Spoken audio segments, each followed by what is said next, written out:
Paradox basically ये होता है कि if you are saying something so it essentially has two sides of it.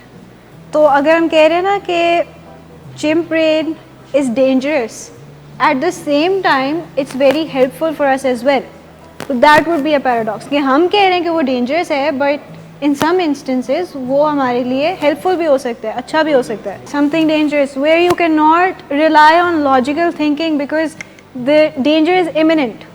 वहाँ पे खड़ा है तो हम वहाँ खड़े होके डेंजर के फेस में लॉजिकली नहीं सोचेंगे कि क्या करना है हमने। उस टाइम पे we'll let chimp brain take over because उसके अपने सर्वाइवल इंस्टिंक्ट्स हैं, तो वो हमें बचाने में हेल्प करेगा to save our life.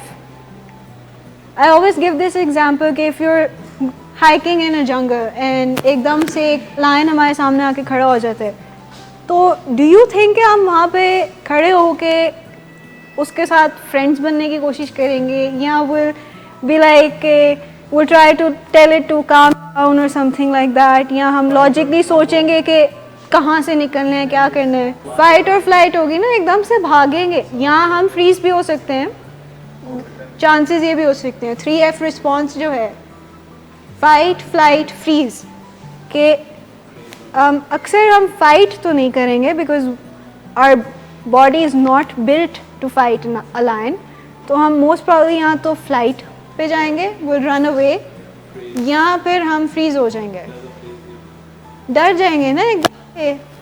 But then जब डेंजर थोड़ा सा हमें समझ आएगा कि अब है danger, then we'll run away, तो इवेंचुअली फ्लाइट का ही ऑप्शन आएगा हमारे पास।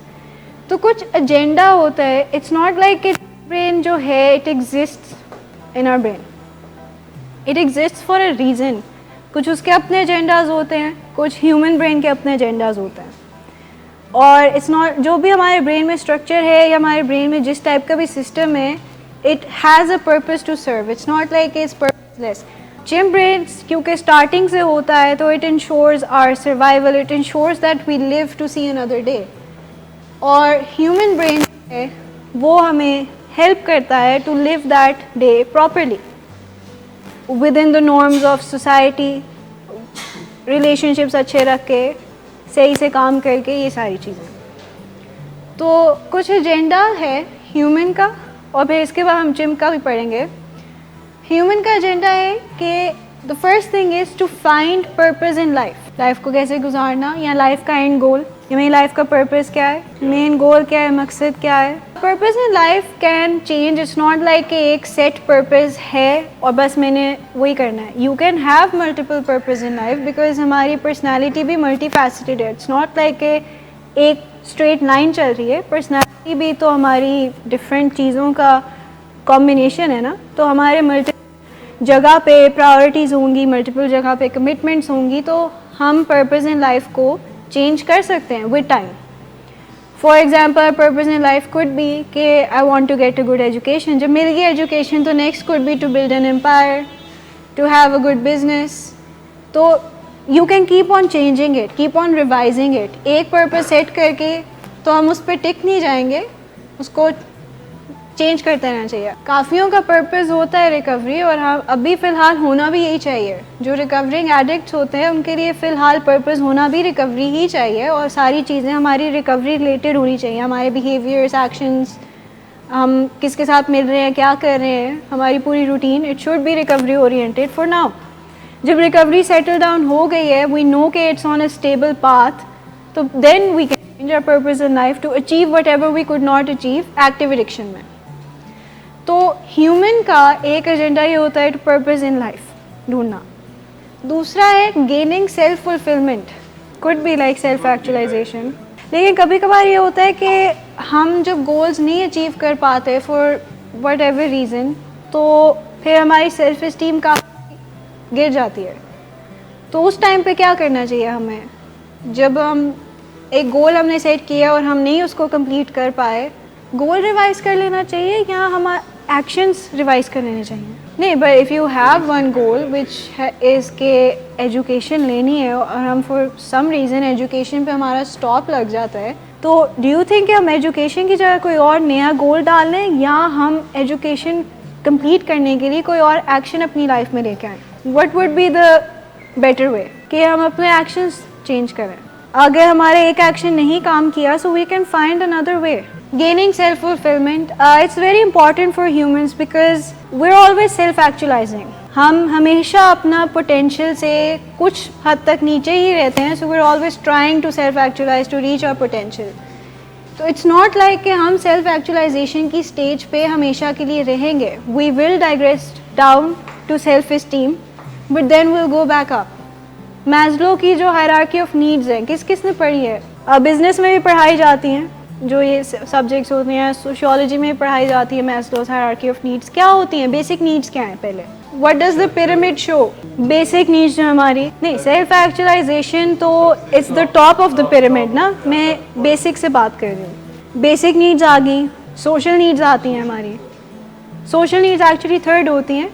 बेसिक नीड्स आती हैं, सिक्योरिटी की नीड्स आती हैं कि we're secure wherever we are and we feel secure, we're not threatened in any way, and we feel secure in the environment we are and we feel secure around as well. Like हर चीज़ हमारे आसपास के जो लोग हैं वो भी हमें secure feel कराएं. फिर आती हैं social needs कि हम अपने जो relationships हैं उनको कैसे लेके चलना है. social needs के बाद क्या आती है? self esteem. self esteem के बाद top of the pyramid is self actualisation. तो जब आपकी सारी चीज़ें पूरी होती हैं तो आप सेल्फ एक्चुअलाइजेशन पे पहुंचते हैं, but you stay there for a short amount of time, फिर you come back to self esteem. तो इसलिए self fulfilment will not be like एक दफ़ा आपने कुछ अचीव कर लिया तो you are fully satisfied within yourself. You have to continue to work for it. New goal set करके न्यू पोटेंशियल्स अपने रीच करने हैं, न्यू ढूंढनी अपने हवाले से. तो ह्यूमन एक ये करता है कि सेल्फ एक्चुअलाइज करने की कोशिश करता है to reach its full potential in any way possible. किसी को लगता है कि they ever like in their life self actualized at some point?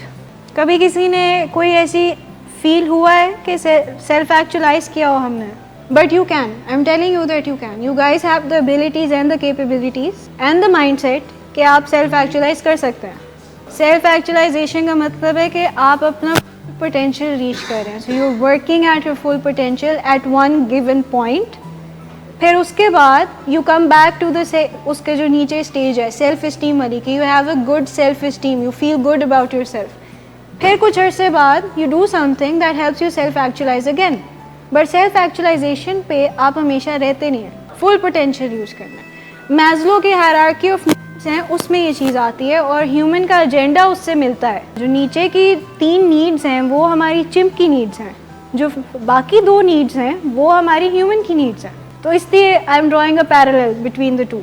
Self fulfilment gain करना एक ह्यूमन का एजेंडा है. फिर गेनिंग सेल्फ सेटिस्फैक्शन. अक्सर औकात हम नहीं होते राजी, हम हमेशा अपने आप को क्रिटिसाइज कर रहे होते हैं. We are our own biggest critic. जो आपने गोल सेट किए थे ना, purpose in life, when you are working towards it and you are taking steps towards it, आप बढ़ रहे हैं उसकी तरफ, तो आप सेल्फ सेटिस्फैक्शन की तरफ ही जा रहे हैं. Because you are getting one step closer to your ultimate goal. अगर हमने गोल सेट किया है कि ये पूरा हफ्ता विदाउट एनी प्रॉब्लम्स गुजारना है and at the end of the week हम देखते हैं कि हमने बहुत अच्छे से गुजारा है विदाउट एनी प्रॉब्लम्स, तो हम सेल्फ सेटिस्फैक्शन में आ रहे हैं. We feel good about ourselves, we feel satisfied with ourselves. Drugs जो है ना हमें सूडो कॉन्फिडेंस देते हैं.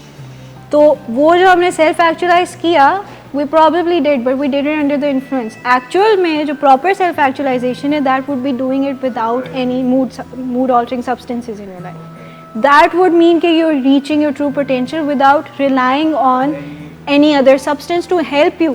जो अपने हार्ड वर्क के बलबूते पे आप अगर उस पॉइंट पर पहुंचते हैं, that would be true self actualisation. ये जो है ये सूडो होगी कि बस ड्रग्स किए थे, टेम्परेरली हमारी प्रोडक्टिविटी बढ़ गई थी बिकॉज हम स्टिमुलेंट्स कर रहे थे, तो we achieved our goal with in a day. But अगर वो ड्रग्स ना होते तो would it have been possible to reach that goal in a day? मुश्किल होना था, थोड़ा टाइम लगना था, because humans are a bit weak. थोड़ा टाइम लगता है. ड्रग्स के इन्फ्लुएंस में जिसमें हम काम कर रहे हैं, विदाउट ड्रग्स हम उस तरह काम नहीं कर पाएंगे. My answer to you is this कि drugs give us pseudo confidence, जिसकी वजह से हम उस टाइम पे लग रहा था कि वी सेल्फ एक्चुअलाइज, पर हमने असल में नहीं किया था. असल में तो तब होगा जब हम वाकई अपना true potential without any substances पहुँचे उस पॉइंट पर. Helping others. एक चीज़ होती है हेल्पर्स हाई. जब हम किसी की मदद करते हैं तो it releases the same chemicals जो कि कोई और यानी कि सब्सटेंसेस रिलीज़ कर सकते हैं। तो हेल्पिंग अदर्स एक ह्यूमन का एजेंडा है, लेकिन कभी कभार ये रिस्की भी हो सकता है हमारे लिए। Too much help, over generosity, नाजायज़ फ़ायदा उठाते हैं। कभी हमने अगर किसी की हेल्प करनी है and we go out of the way and we put our own life at risk to help them, तब ये रिस्की होगा कि हम किसी की हेल्प करें जब हम अपनी लाइफ रिस्क पे डालें। हम शायद उनको बचा लें but we might get stuck somewhere. Codependency can fall, yes, कि हम किसी की हेल्प कर रहे हैं बट इन टर्न हम अपने आप को भी हर्ट कर रहे हैं। हो भी सकता है बिल्कुल, लेकिन सर देखें, अगर हमें पता है कि हम स्विम नहीं कर सकते और फिर भी हम छलांग लगा दें समुंदर में उसको बचाने के लिए, तो चांसेस हैं कि हम उस बंदे को नहीं बचा सकेंगे क्योंकि हम खुद भी नहीं तैर सकते। हम दोनों ही फिर विल गो अंडर वाटर। हमेशा ये होता है जब टर्बुलेंस आती है प्लेन में, तो हमेशा ये कहा जाता है कि सबसे पहले अपने मास्क लगाएं, फिर अपने बच्चे को या अपने साथ वाले को, because when you will be okay तभी किसी की हेल्प कर सकेंगे ना। जब फैमिलीज हमारे पास इधर आती हैं, the first thing we tell them is के your patient is our responsibility for now, take care of yourself. हम उनको कहते हैं आप अपनी वॉक करें, आप अपना ख्याल रखें, अपनी नींद पूरी करें, स्टॉप वरिंग कि आपका बेटा कैसा है या आपकी बेटी कैसी है, क्या हो रहा होगा, क्या सोच रही होगी, बिकॉज वी आर हियर। अगर आपने ट्रस्ट करके हमारे पास छोड़ा है तो will do our 110% to help them. Last step क्या कहते हैं? Help others, but after you achieved all of the 11 steps then आप किसी को स्पॉन्सर कर सकते हैं। बट ह्यूमन जो है कभी कभार वो इस डिनायल में फंस जाता है कि I should put others needs before mine. जब हम खुद रिकवरी में चल रहे हो और हम किसी की हेल्प करें, हमारी रिकवरी एट रिस्क आ सकती है। When you are absolutely sure कि अब रिकवरी हिंडर नहीं होगी, फिर किसी की हेल्प करें। उससे पहले ये ख्याल ज़हन से निकाल दे कि अब मैंने रिहैब का यहाँ से मैंने गुजारा है रिहैब, तो अब मैं जाके किसी और रिकवरिंग एडिक्ट की हेल्प करूँगा। नहीं होता। वो आपको कह सकता है कि आओ कुछ कर लेते हैं, लेट्स यूज़ और समथिंग, और हम खुद वल्नरेबल हैं तो we might as well do it. हम कर भी लें जनरली किसी भी सूरत में हेल्प करना। अब चाहे वो बीमार हो, चाहे उसको कोई फाइनेंशियल प्रॉब्लम्स आ रही हो, गाड़ी का टायर ख़राब हुआ हो, हम वो चेंज कर दें, कुड बी एनीथिंग। बट अगर हम आउट ऑफ द वे जाके किसी की हेल्प कर रहे हैं और जिसमें हम अपने आप को डैमेज कर रहे हैं, तो वो गलत हो। किसी को आउट ऑफ द वे जाके हेल्प करना तब होना चाहिए व्हेन वी नो कि हमारे अपनी ज़ात पे कोई नुकसान नहीं पहुंचेगा और हमारे जो आसपास के रिश्ते हैं वो ख़राब नहीं होंगे। कोडिपेंडेंसी में यही हो रहा होता है ना कि हम अपनी फैमिलीज़ को छोड़ के किसी एक पर्सन जो प्रॉब्लम यानी कि से गुजर है उस पर सारी अटेंशन फोकस कर देते हैं, तो जो आसपास के लोग होते हैं वो निगलेक्ट हो जाते हैं। जब हमारा बच्चा गुजर आता है एक्टिव एडिक्शन से, तो हमारी सारा फोकस ही उन पे था, तो कहीं ना कहीं हमने जो बाकी बच्चे थे उनको शायद उतना टाइम नहीं दे पाए। ये क्लासिक कोडिपेंडेंसी है, जब हम अपने बाकी रिश्तों को रद्द करके जो एक जिस पे हम रोगी हैं उसके साथ सारा टाइम स्पेंड करते हैं, उस पे सारी एनर्जी फोकस करते हैं। असल में करना ये चाहिए कि सबको इक्वल देना चाहिए। ऐसे तो नहीं है ना कि बच्चे जो हैं कोई एक बहुत ज़्यादा अच्छा है, कोई एक बहुत बुरा है, सब बराबर होने चाहिए, इक्वालिटी के साथ ट्रीट करना चाहिए हम सबको। हमारा फोकस इस तरह होता है कि हम उनकी मदद नहीं कर रहे होते, हम कहीं ना कहीं उनकी मावनत कर रहे होते हैं। अगर हमारा फोकस किसी पे शिफ्ट है तो वाकई उनकी मदद करें, बजाय कि ये सारा टाइम सोच के कि पता नहीं कैसा चल रहा होगा, क्या हो रहा होगा, ये वो। मदद ये करें कि जिस चीज़ की उनको ज़रूरत है उस टाइम पे। अगर आपको लगता है इलाज की ज़रूरत है तो इलाज करवाएं उनको। ऐसे नहीं करें कि हम उनको पैसे दे दें, हम उनको उनके पास जाके बैठ जाएं इतनी दूर से आके कि ठीक हो जाएगा बच्चा। नहीं, फिर जो ज़रूरत है वो फिर पूरी करें। Helping others has a selfish ulterior motive, always, not always, I understand, but it's really hard कि हम properly completely altruistic हो। बहुत कम होता है। inherently कहीं ना कहीं हम भी अच्छा फील कर रहे होते हैं किसी की हेल्प करके, और हम भी कहीं ना कहीं एक्सपेक्ट कर रहे होते हैं कि since we're helping them तो in my time of need they'll help me। तब नहीं सोचते, लेकिन उसके बाद ये सोच ज़रूर आती है। ह्यूमन माइंड काम ऐसे करता है। Selfless deeds do exist. देखिए, जो कोई प्रॉपर अल्ट्रुइस्टिक बिहेवियर होता है, इट डज़ एग्जिस्ट, कि हम अगर किसी को पैसे दे रहे हैं, उनकी हेल्प कर रहे हैं, या हमने किसी गरीब को हेल्प कर दी है, तो क्योंकि हम उनसे तो नहीं एक्सपेक्ट कर सकते ना कि वो कभी वापस हमारे काम करें, इन टर्न हेल्प करें हमें, तो वो सेल्फलेसनेस में आता है। But I am just saying कि अक्सर औकात जो हेल्पिंग बिहेवियर्स होते हैं पीछे सेल्फिश डिज़ायर होता है उसके। हम कहीं ना कहीं एक्सपेक्ट कर रहे होते हैं कि अब अगर हमने ये किसी को करके दिए तो अब ये वापस इन टर्न भी हमें व्हेनेवर वी नीड देम तो दे विल हेल्प अस। हम ये कुछ ना कुछ एक्सपेक्ट कर रहे होते हैं, इस एक्सपेक्टेशन के साथ करते हैं। यहाँ एटलीस्ट शुक्रिया अदा करते हैं। जब हम किसी की हेल्प करते हैं वो शुक्रिया नहीं अदा करते तब भी हमें बुरा फील होता है कि एटलीस्ट थैंक यू कह सकता था। तो कहीं ना कहीं जो ह्यूमन साइकी है वो इनहेरेंटली सेल्फिश ज़रूर होती है। इट्स नेवर 100% कि वो किसी और के लिए सेल्फलेसली कुछ कर, अपना सेल्फिश डिज़ायर अनकॉन्शियसली आता है।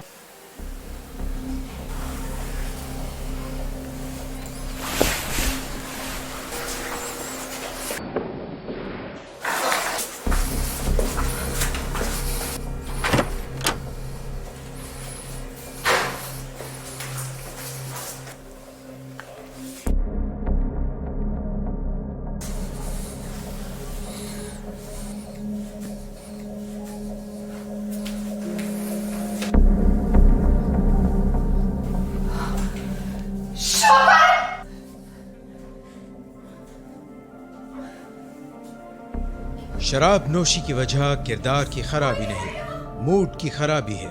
शराब नोशी कभी भी नशे की बीमारी में बदल सकती है। नशे की बीमारी हर स्टेज पर काबिल इलाज है। मदद हासिल कीजिए क्योंकि वो ऐसा नहीं करेगा। विलिंग वेज से मदद हासिल कीजिए, कहीं से भी मदद हासिल कीजिए, लेकिन फौरी मदद हासिल कीजिए। जिस मुआवजे के इंतजार में आपने बहुत देर कर दी अब वो दस्तक दे रहा है। मदद हासिल कीजिए, मदद हासिल कीजिए, मदद हासिल कीजिए। सेल्फ डेवलपमेंट ये उससे रिलेट करता है सेल्फ एक्चुअलाइजेशन से कि human always wants to develop itself. Technology जैसे डेवलप हो रही है ओवर द इयर्स, अगर हम देख लें technology has advanced a lot. पहले फ़ोन्स हमारे पास नहीं होते थे, फिर फ़ोन्स आए, डायल फ़ोन्स थे, डायल फ़ोन्स के बाद बटन्स वाले आए, अब टच स्क्रीन फ़ोन्स हैं। तो चेंज हो रही है ना टेक्नोलॉजी, इसी तरह ह्यूमंस भी डेवलप होते हैं और over time we learn new skills. बचपन से ही डेवलपमेंट स्टार्ट हुई होती है। We learn how to communicate, we learn how to eat, we learn how to go to bed, take care of our self. तो सेल्फ डेवलपमेंट चल रही होती है सारा टाइम। द थिंग इज़ कि अगर हमें कुछ फील हो रहा है तो हमारी जो आगे आने वाली जनरेशन्स हैं हम उनको सिखा सकते हैं। हम एक्सपेक्ट नहीं कर सकते कि पूरी दुनिया जस्ट बिकॉज वी से इट तो चेंज हो जाए। फिर ख़ुद भी थोड़ी सी हमें हिम्मत करनी होती है इस चीज़ में। Parenting styles over the time change हो गए हैं, जिसकी वजह से जो किसी ज़माने में बचपन में जो वैल्यूज़ होती थी जो मुझे सिखाई गई या आपको सिखाई गई वो अब आगे नहीं आती जनरेशन में। क्योंकि बच्चों ने किससे सीखना है? हमसे ही सीखना है ना। इट्स नॉट लाइक क्योंकि हम उनके प्राइमरी सोशलाइजर्स हैं। जब वो पैदा होंगे तो वो हमसे सीखेंगे। एवोल्यूशन तो ऐसे ही काम करेगी, उनके आगे बच्चे और उनसे ज़्यादा एडवांस होंगे बिल्कुल। लेकिन हम क्या कर सकते हैं कि we can come up to date with what's going on in the world right now. हम पुराने वक्तों में फिर ना रहे ना, हम भी अपने आप को चेंज करें। जहाँ पे बात आती है ह्यूमन डेवलपमेंट की, it's not just for kids, it's for parents as well to continue changing and developing along the society जैसे बदल रही है। लेकिन दिस डज नॉट मीन कि हम गलत चीज़ों को इंडोर्स करें, अच्छी चीज़ों को इंडोर्स करें। अब अगर ड्रग्स आम हो रहे हैं सोसाइटी में तो इसका ये मतलब नहीं है कि हम ड्रग्स को इंडोर्स कर दें कि आम हो रहे हैं। गलत है, उनको बताएं। Impart this knowledge on your children. और बच्चे एडल्ट्स भी हो जाएं, दे स्टिल योर किड्स, तो आप उनको समझा सकते हैं। You still have that right. ऐसी बात नहीं है कि आप उनको नहीं समझा सकते। कहीं ना कहीं पेरेंटिंग में भी चेंजेस आ गए। उस तरह की पेरेंटिंग में तो हुई ना, शुरू में था कि रेप्रिमांड करेंगे, मारे पीटेंगे, ठीक हो जाएगा। फिर कोई एक पूरी चली, एक मूवमेंट चली जिसमें उन्होंने कहा नहीं प्यार से डील करें, प्यार से डील किया तब मसले आए, फिर टफ लव निकला। तो हर चीज़ ट्रायल एंड एरर के साथ चलती है। तो कहीं ना कहीं अब हमें भी बदलने की ज़रूरत है, अपने रवैये तब्दील करने की ज़रूरत है to keep up with the newer generations because they are naturally faster than us. क्योंकि उनकी एवोल्यूशन में ऐसे आया है कि वो हमसे फास्टर हैं ज़्यादा। It's not harming, it's harmony, creating harmony and peace. Harmony and peace से आप अपनी सैनिटी को भी इंटैक्ट रखते हैं, आप अपने रिलेशनशिप्स को भी इंटैक्ट रखते हैं। दोनों चीज़ें आती हैं। खुद किसी को तकलीफ़ ना दें। और अपने रिएक्शंस ठीक रखें। अगर कोई हमारे साथ बुरा सलूक कर रहा है तो फिर उसमें अप्रोप्रिएट जो आंसर है वो देना चाहिए, ना कि हम भी उनके साथ बुरा सलूक करें, फिर तो वो वायलेंस में ही चला जाएगा ना। हार्मनी और पीस क्या होगा कि हम वाइट फ्लैग रेस कर दें या हम कोई मिडिल ग्राउंड ढूंढ लें। Equality and justice, immediate gratification नहीं ढूंढते ना हम, इमीडिएट ग्रेटिफिकेशन तो हमारे चिम्प ब्रेन का काम है। Human brain knows how to be patient. तो जब मैंने कह दिया कि yes I will pass this message on, ये हो जाएगा काम, तो फिर थोड़ा सा हमें वेट भी करना होता है। We have to wait for the other person to do their part as well. Justice subjective है, व्हाई? बिकॉज मोरालिटी सब्जेक्टिव है, मोरालिटी ऑब्जेक्टिव चीज़ नहीं है। हमारी definition of good could be someone else's definition of bad. तो अगर human level पे आए तो जस्टिस होती है, we do try to maintain a balance, but the thing is कहीं ना कहीं हम ऑफ बैलेंस हो जाते हैं। उस टाइम पे just dust your self off and try to create the balance again. Justice जैसे मैं बात की सब्जेक्टिव है, क्योंकि जस्टिस आती कहाँ से? जो हमारी मोरालिटी है, राइट? मोरालिटी मतलब कि व्हाट्स गुड और बैड, तो हमारी अपनी अपनी डेफिनेशंस होंगी। हम अगर किसी चीज़ को गुड कंसीडर करते हैं तो कोई उसको बैड भी कह सकता है। हम अगर किसी चीज़ को बुरा कंसीडर कर सकते हैं तो कोई कह सकता है कि वो अच्छी चीज़ है। यूनिवर्सली भी मिस कल्चर टू कल्चर चीज़ें वेरी करती हैं। सम थिंग्स बाहर के कल्चर में अप्रोप्रिएट हैं which might not be appropriate here. Good is different thing, but definition किसने बनाई है गुड और बैड की? हमने बनाई ना। कॉन्सेप्ट तो ह्यूमन ने क्रिएट किया, बट द थिंग इज़ कि सिचुएशन को भी देखना है उस पॉइंट पे। एक चीज़ किसी एक सिचुएशन में गुड भी हो सकती है।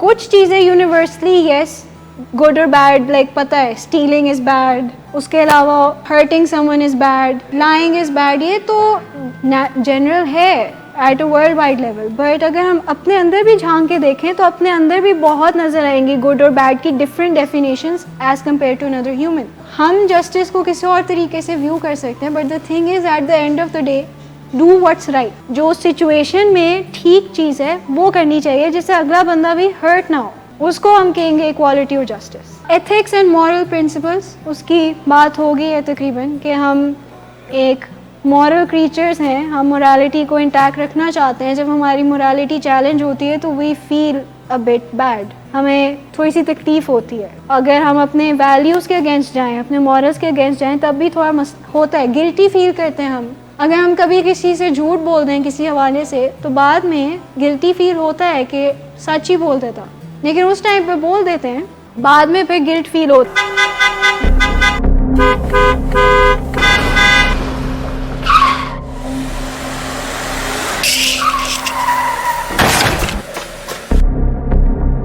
घटिया इंसान, इतनी देर से गेट क्यों खोला? सोए हुए थे तुम क्या? सर मैंने तो मिनट भी बकवास ना करो तुम मेरे साथ। क्या कर रहे हैं आप? अब्बा जी घर पे हैं, नशे में गालियां दे रहे हैं। खुदारा होश में आए, क्या हो गया आपको? होश में कैसे आऊं? सारा किया धरा इन्हीं का तो है। शराब नोशी की वजह किरदार की खराबी नहीं, मूड की खराबी है। शराब नोशी कभी भी नशे की बीमारी में बदल सकती है। नशे की बीमारी हर स्टेज पर काबिले इलाज है। मदद हासिल कीजिए, क्योंकि वो ऐसा नहीं करेगा। विलिंग वेज से मदद हासिल कीजिए, कहीं से भी मदद हासिल कीजिए, लेकिन फौरी मदद हासिल कीजिए। जिस मुआवजे के इंतजार में आपने बहुत देर कर दी, अब वो दस्तक दे रहा है। मदद हासिल कीजिए, मदद हासिल कीजिए, मदद हासिल कीजिए।